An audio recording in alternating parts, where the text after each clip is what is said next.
The mysterious house help. The family and their new help.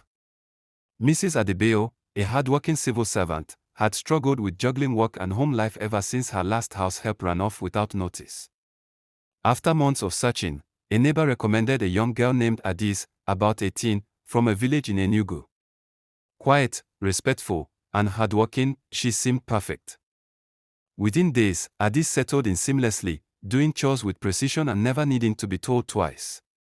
But she hardly spoke unless spoken to and always avoided looking people in the eyes.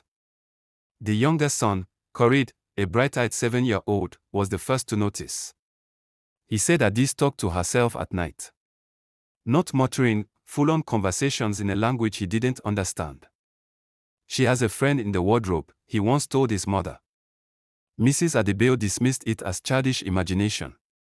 But one morning, she found red chalk marks drawn faintly beneath Corid's bed. One evening, a heavy storm hit Lagos. As the family ate in the living room with a generator humming in the background, Adis asked to be excused. She said she needed to greet the water. Mrs. Adebayo, puzzled, asked what she meant.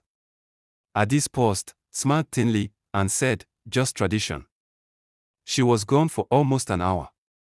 When she returned, her wrapper was soaked, yet there was no sign she had stepped outside.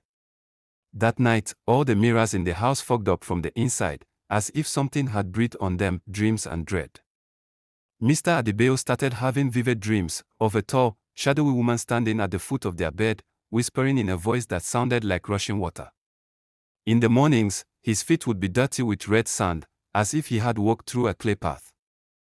Meanwhile, Corid fell mysteriously ill. The hospital couldn't explain it.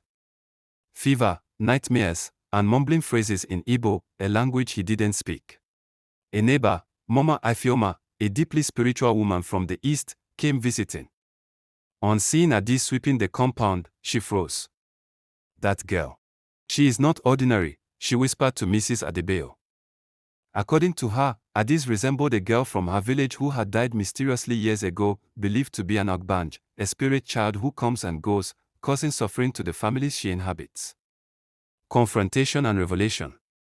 Mrs. Adebayo confronted Adis that night. "Who are you really?" Adis dropped her gaze and simply said, "I am here because he called me." "Who is he?" She looked toward Corid's room. "The one with the ancient voice." Terrified, the Adebayos decided to send her away the next morning. But Adis disappeared that night, leaving behind a small calabash filled with water and a red feather floating inside. The family called in a pastor and a traditional spiritualist. Cleansing prayers and rituals took place over 3 days. During the final session, Corid coughed out a bead, a koa bead typically used in Eastern rites of passage. No one could explain how it got inside him. The fever broke. The strange dream stopped. But the red chalk marks under Corid's bed returned faintly for the next 3 nights, before finally vanishing. Epilogue, the final sight. Months passed. Peace returned to the Adebayo household. Until one afternoon, Mrs. Adebayo saw a girl on TV during a news report about a flood in a remote village in Enugu. The girl stood ankle-deep in floodwater, staring directly into the camera with piercing eyes. Same face. Same Adis. And then, she smiled. The screen glitched.